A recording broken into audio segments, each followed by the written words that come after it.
Bismillahirrahmanirrahim. Assalamualaikum warahmatullahi wabarakatuh. Selamat datang rekan-rekan semua. Bertemu kembali di pertemuan 11 materi dasar manajemen dan bisnis. Pada pertemuan kali ini kita akan sharing mengenai ruang lingkup bisnis.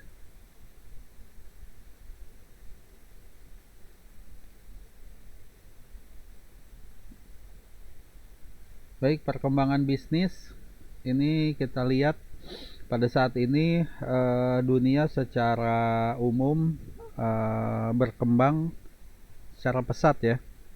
Terutama saat ini sudah memasuki bisnis online. Nah, para pengusaha telah menjalankan usaha sesuai dengan zamannya. Intinya di zaman dulu kita masih berbisnis menggunakan metode barter ya, kemudian juga perdagangan melalui jalur darat dan laut dilakukan ya. Sampai pada saat ini berjalan dari mulai yang pola tradisional sampai ke pola yang sudah lebih modern menggunakan teknologi internet. Kemudian perubahan pola bisnis dari manual ke arah yang sudah lebih modern didukung oleh fasilitas teknologi yang sudah canggih saat ini. Secara praktek, secara umum mempermudah para pelaku usaha itu untuk lebih mengembangkan usahanya. Hanya yang menjadi tugas bagi para pelaku ini yaitu bagaimana mereka bisa memahami teknologi tadi agar tidak tertinggal oleh perkembangan zaman gitu ya. Semakin zaman berubah, semakin zaman berkembang dan teknologinya modern, maka manusianya pun harus mengikuti perubahan zaman tadi agar tidak kalah dengan persaingan dari kompetitor-kompetitor yang ada. Nah, evolusi bisnis atau perubahan-perubahan tersebut terjadi dari masa ke masa. Nah, kemudian perkembangan saat ini hal yang berhubungan dengan teknologi ini sudah menjadi hal yang umum, bukan menjadi hal yang aneh lagi gitu. Dan sudah menjadi budaya dalam konteks kemasyarakatan di utamanya khususnya di tanah air kita di Indonesia gitu.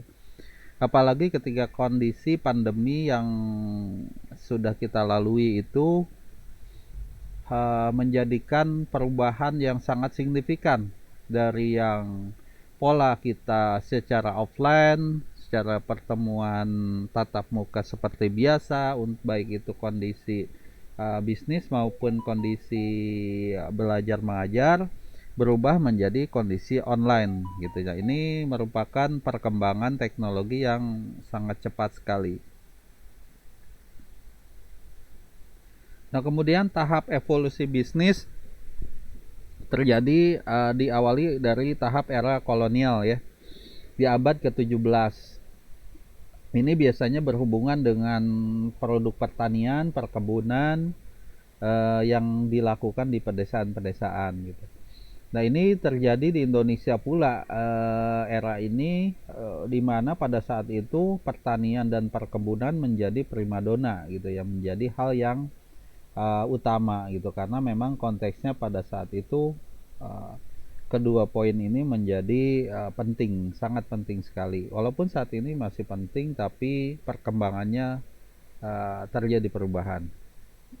Nah, kemudian terjadi revolusi industri pada tahun 1760, 1850 yang mengubah manufaktur yang memakai banyak pekerja manual dengan sistem pabrik. Nah, ini juga perubahan-perubahan.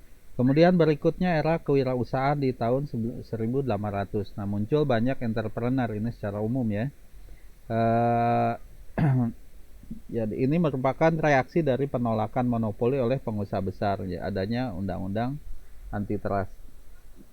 Jadi pada saat yang lalu itu banyak sekali dilakukan monopoli oleh tuan-tuan besar gitu ya. Mereka bisa menguasai sebagian besar hajat hidup orang banyak gitu. Tetapi ketika era kewirausahaan ini banyak bermunculan para pengusaha-pengusaha baru yang akhirnya bisa sedikit banyak menyeimbangkan gitu ya. Jadi tidak terlalu terjadi monopoli. Selanjutnya di era produksi tahun 1920-an. Nah, ini mengarahkan manajemen fokus pada produksi melalui spesialisasi tugas dan peningkatan produktivitas. Ini di era produksi. Kemudian selanjutnya era pemasaran di 1950. Ini berupa konsep pemasaran di mana konsep ini membentuk kesadaran, preferensi, serta selera konsumen yang didasarkan atas keinginan pelanggan dan perusahaan menyediakannya. Intinya ini sudah mulai fokus bagaimana perusahaan itu bisa menyediakan keinginan dan kebutuhan pelanggan gitu ya.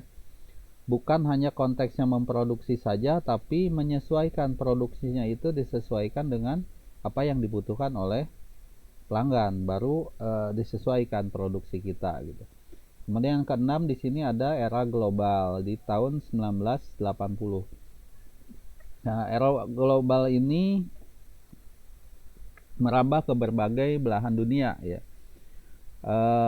Di dunia secara umum itu sudah terjadi perkembangan transportasi dan juga teknologi-teknologi yang sudah menjadi lebih modern gitu di tahun ini gitu ya, dari mulai transportasi, teknologi komputer, sistem informasi, sistem produksi, dan juga semakin efisiennya sistem distribusi dan pembiayaan internasional ya. Akhirnya di sini secara umum terjadi juga penurunan biaya distribusi karena ada efisiensi tadi ya, dan pembiayaan secara internasional. Nah, kemudian ada era informasi di tahun 1980. Di sini secara umum pula terjadi penggunaan internet yang mulai meningkat gitu, tinggi ya, yang memudahkan perdagangan di semua sektor perekonomian dan sektor jasa. Di sini sudah mulai terjadi alur informasi yang dilaksanakan melalui teknologi internet ini, dan akhirnya mempercepat proses bisnis to bisnis gitu. Jadi kondisinya sudah lebih cepat gitu. Dengan kecepatan ini otomatis pola transaksi juga lebih cepat dan usaha hasilnya pun bisa lebih cepat gitu. Kemudian masuk pengertian bisnis. Nah, kegiatan bisnis sangat membantu usaha pemenuhan kebutuhan masyarakat oleh perusahaan. Saat ini misalnya teman-teman di sini, rekan-rekan mahasiswa di sini yang memang ingin masuk ke jalur dunia bisnis, maka disarankan untuk masuk saja dulu gitu ya. Dicoba apa yang Anda ingin coba kembangkan, dicoba saja dulu. Seperti orang berenang itu tidak bisa kita hanya berteori tapi tidak terbasahi oleh air, tidak masuk ke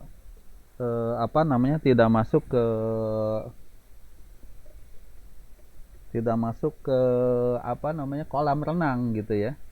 Ketika kita sudah masuk nyemplung ke kolam renang, maka kita bisa merasakan bagaimana rasa airnya, bagaimana kedalamannya, bagaimana cara kita menyeimbangkan tubuh kita agar bisa berenang. Dan itu pula seperti halnya dunia bisnis gitu. Kita harus bisa memahami secara langsung. Teori juga penting, tetapi ketika kita tidak masuk ke dunia bisnis tadi, ke dunia usaha tadi, kita akan kesulitan memahami secara real di lapangan gitu. Maka masuk saja dulu apa yang ingin kita coba kembangkan, nanti sambil berjalan kita perbaiki. Nah, bisnis sendiri meliputi aspek kegiatan untuk menyalurkan barang melalui saluran produktif dan juga membeli bahan mentah sampai ke menjual barang jadi. Nah, saat ini kalau kita lihat sebetulnya konteks di dunia saat ini bisa dilihat terutama mungkin di penjualan online ya. Kita sering dengar kata dropship gitu ya. Dropship ya, dia tidak perlu memproduksi barang gitu. Dia bisa menjual tanpa perlu memiliki barang tadi gitu. Istilahnya tidak perlu memproduksi. Dia bisa menjualkan produk orang lain gitu ya. Dan banyak hal yang bisa dilakukan. Ya, pada pokoknya kegiatan bisnis di sini bisa meliputi perdagangan, pengangkutan, penyimpanan, pembelanjaan, pembelian informasi gitu. Nah, ini bagian dari kegiatan tadi.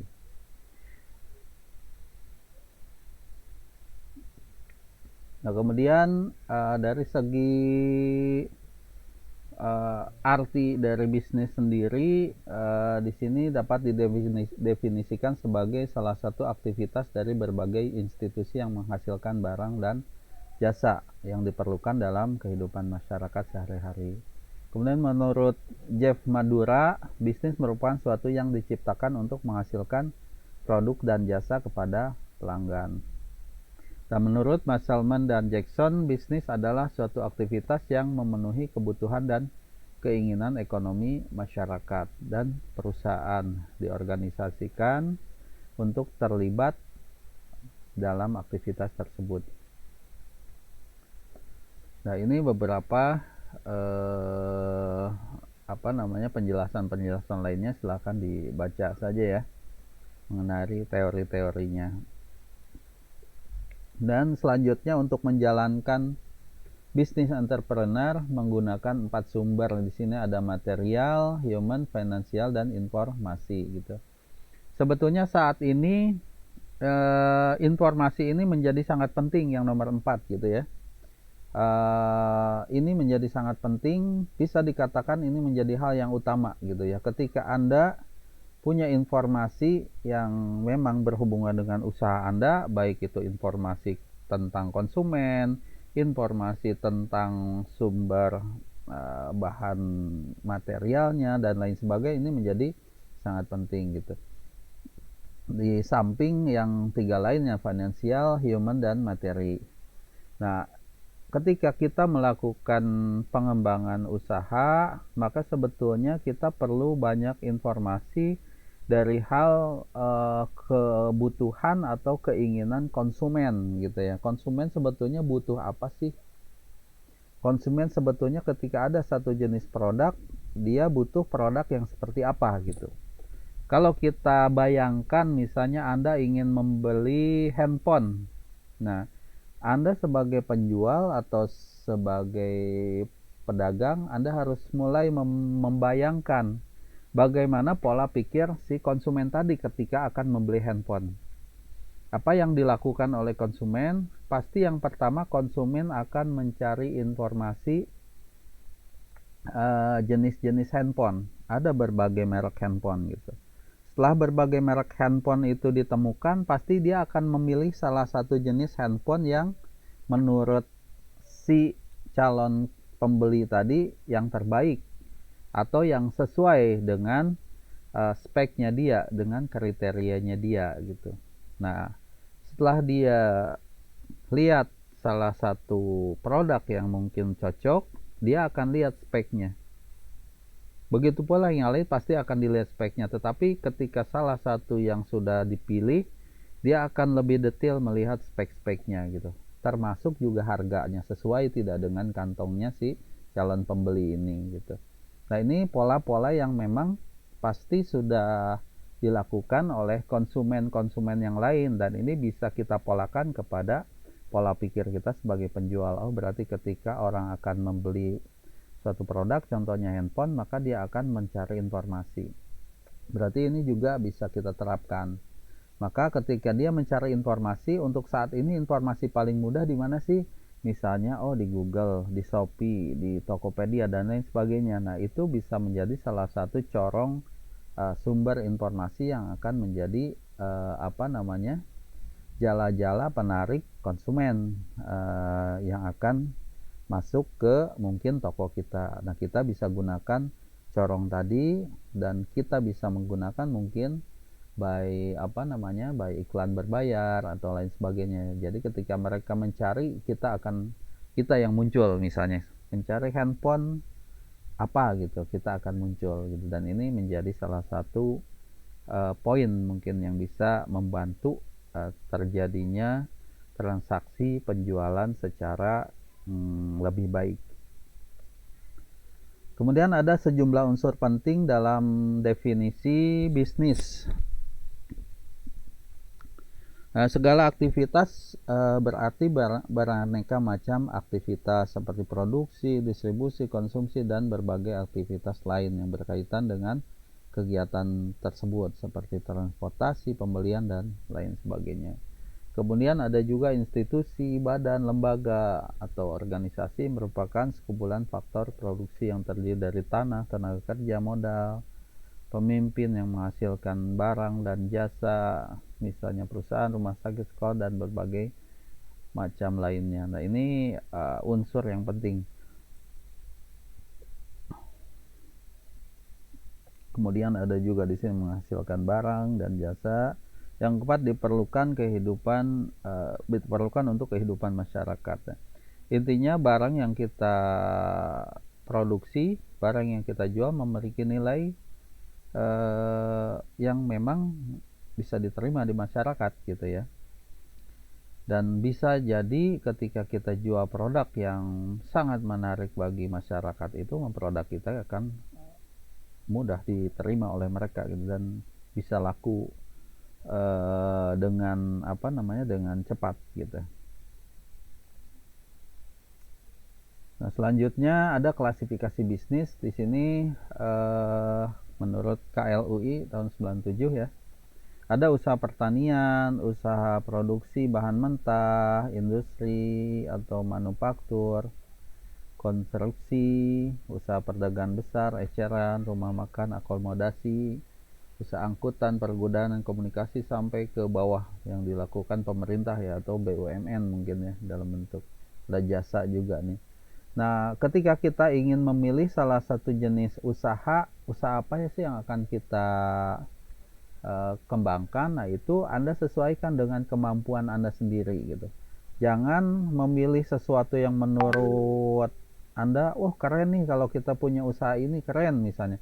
Padahal Anda tidak punya kemampuan di sana, atau bahkan Anda bingung bagaimana cara menjalankannya. Akhirnya ketika Anda punya modalnya habis begitu saja tanpa misalnya Anda bisa mencari solusi-solusi lainnya, akhirnya sayang gitu, terbuang uangnya. Maka persiapkan sebetulnya kira-kira usaha apa sih yang akan kita bidik.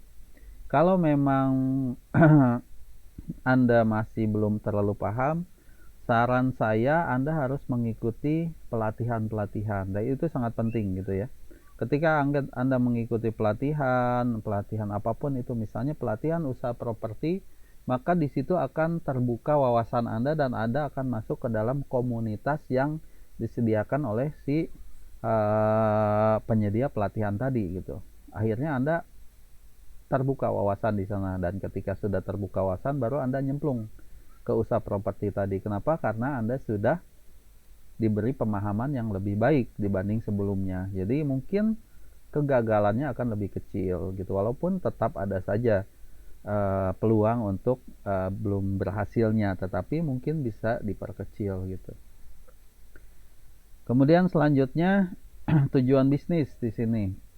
Tujuan bisnis adalah menghasilkan barang dan jasa secara efisien berbasis pemenuhan kepuasan konsumennya.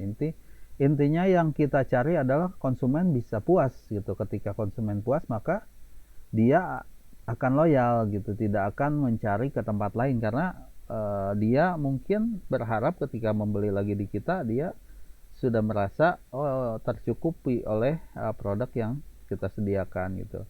Dan dia berharap kalau misalnya dia tetap di kita, dia bisa mendapatkan produk yang sangat sesuai gitu, dia sudah puas gitu.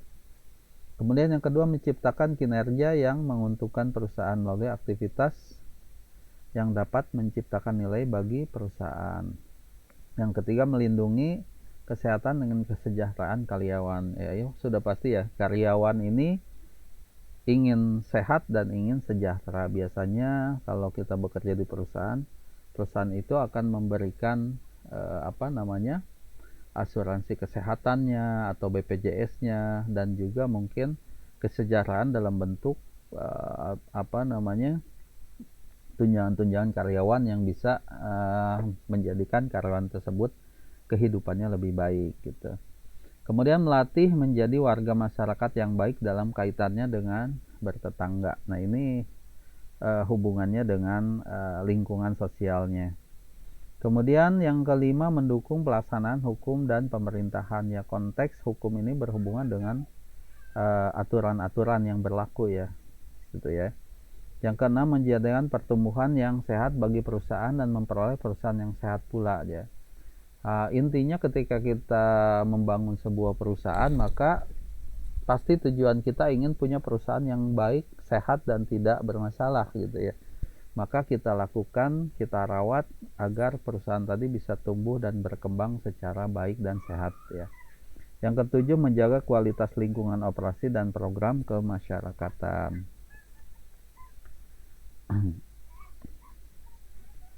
Baik, selanjutnya, organisasi bisnis selain dalam konteks bisnis secara umum juga mempunyai tanggung jawab terhadap masyarakat gitu ya. Menurut Carroll ada 4 tanggung jawab perusahaan kepada masyarakat. Yang pertama, tanggung jawab ekonomi. Yang kedua, tanggung jawab hukum. Yang ketiga, tanggung jawab etika. Yang keempat, tanggung jawab kebijakan gitu ya. Nah, tanggung jawab ini harus dijaga oleh perusahaan. Dalam konteks ekonomi mungkin ya. Contohnya pada saat ini terjadi misalnya kenaikan harga minyak goreng. Perusahaan menimbun minyak goreng akhirnya karena ingin mendapatkan keuntungan yang besar. Tetapi di lain pihak masyarakat menderita kekurangan minyak goreng, kesulitan. Nah, ini kan tidak baik gitu ya. Dan akhirnya harga di masyarakat itu harganya sangat tinggi gitu ya. Akhirnya dari secara ekonomi masyarakat menjadi terkendala karena kesulitan dengan harga yang tinggi, maka biaya hidup mereka semakin sulit gitu ya. Atau tanggung jawab hukum ya, secara hukum, aturan hukum yang berlaku tidak boleh ya ditabrak. Dia harus juga memiliki tanggung jawab secara hukum terhadap masyarakat secara umum gitu ya. Kemudian etika dan tanggung jawab kebijakan. Kemudian selanjutnya adalah lingkungan bisnis. Bisnis yang kita buat di suatu tempat pasti juga akan terkait dengan lingkungan yang ada di sekitar. Dan organisasi berada dalam sebuah lingkungan dapat menjadi pendukung maupun penghambat organisasi. Ada di beberapa tempat yang ketika mendirikan sebuah perusahaan atau sebuah usaha, masyarakat sekitar itu tidak menyetujui. Misalnya contohnya di suatu perkampungan atau suatu perumahan akan dibuat usaha ternak ayam misalnya.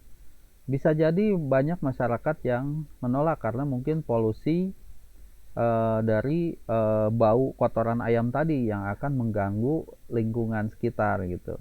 Maka itu bisa jadi penghambat atau justru bisa menjadi pendukung gitu ya.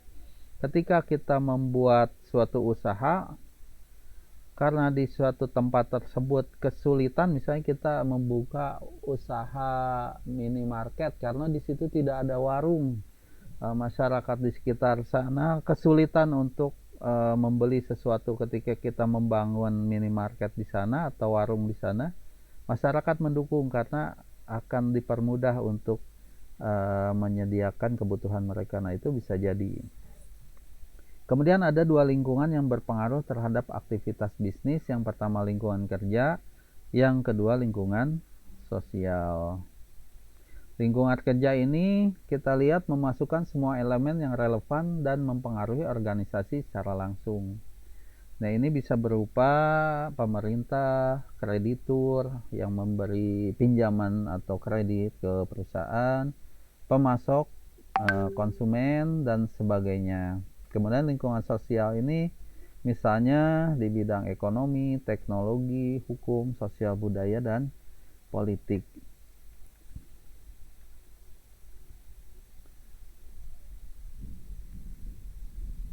Baik, ini sebuah gambaran organisasi bisnis berada dalam suatu lingkungan bisnis yang mempengaruhi aktivitas bisnisnya, terdiri atas ada lingkungan ekonomi, teknologi, hukum, sosial budaya, dan politik. Di sini ada organisasi bisnisnya ya.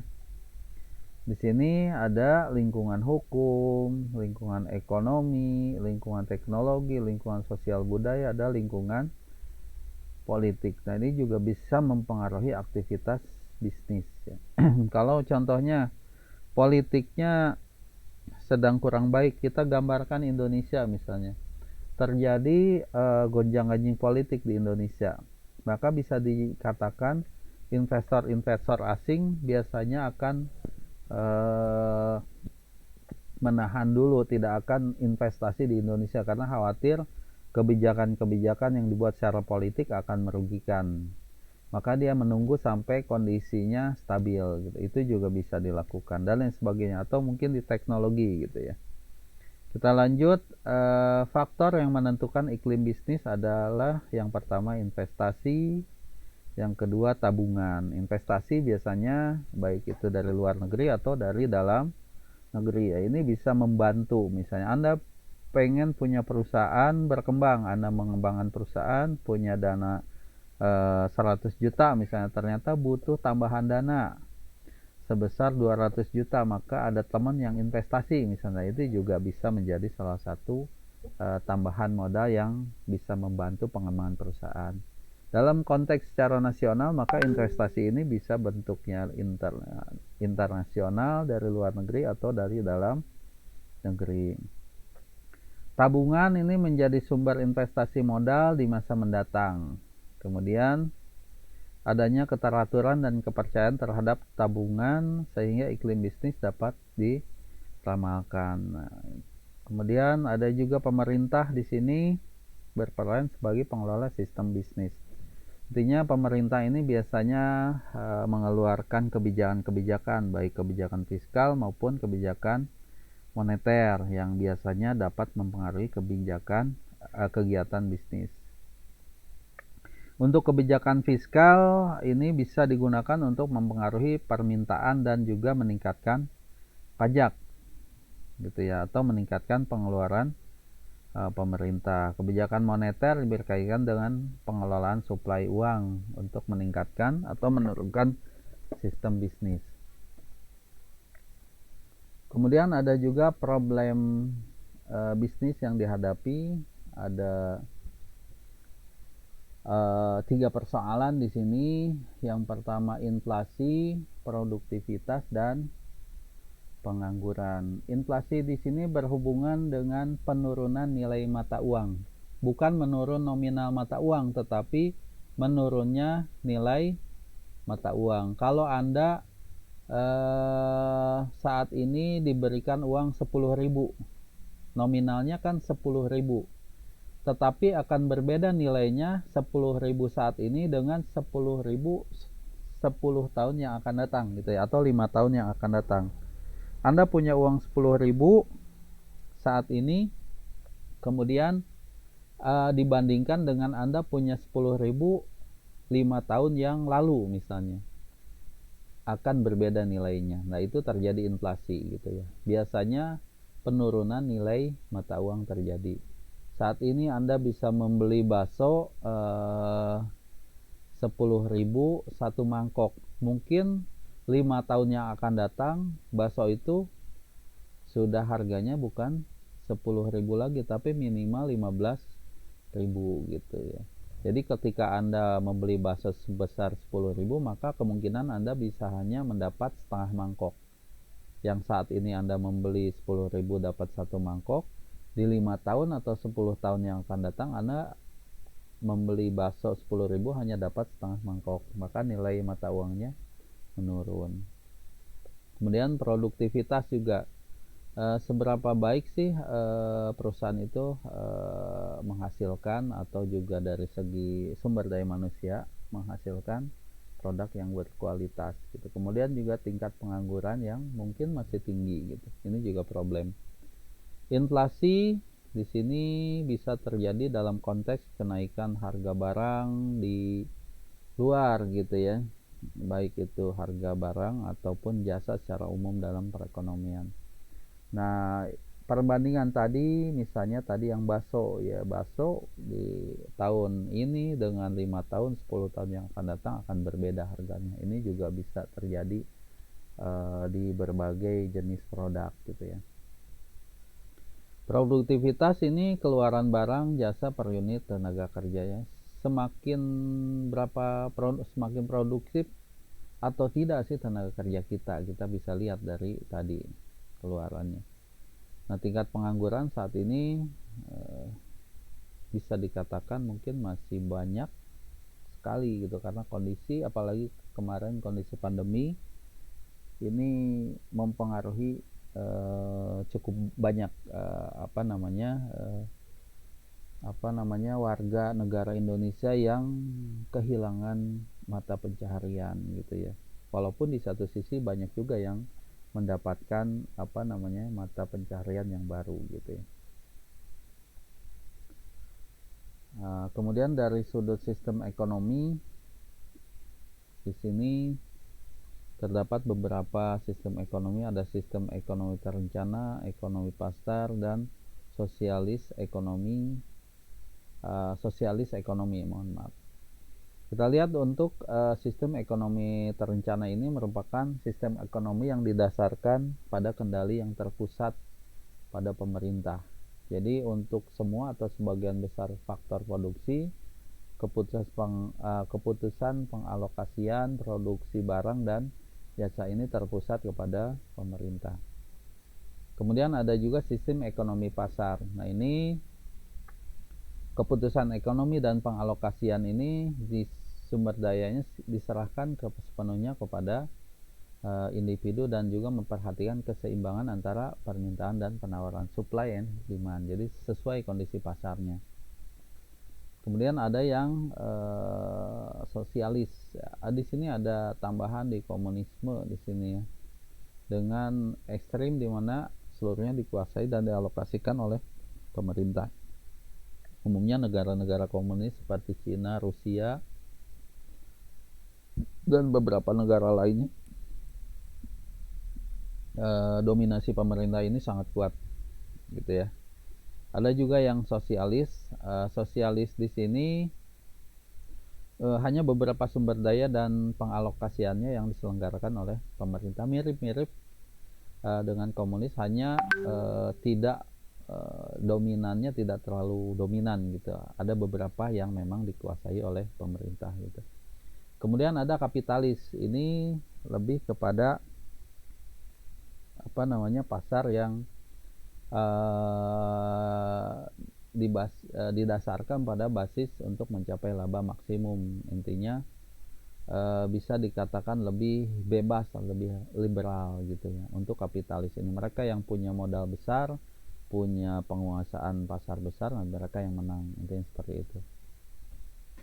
Nah, selanjutnya ada jenis pasar. Di sini ada monopoli, oligopoli, ada persaingan monopolistik, ada persaingan sempurna gitu ya.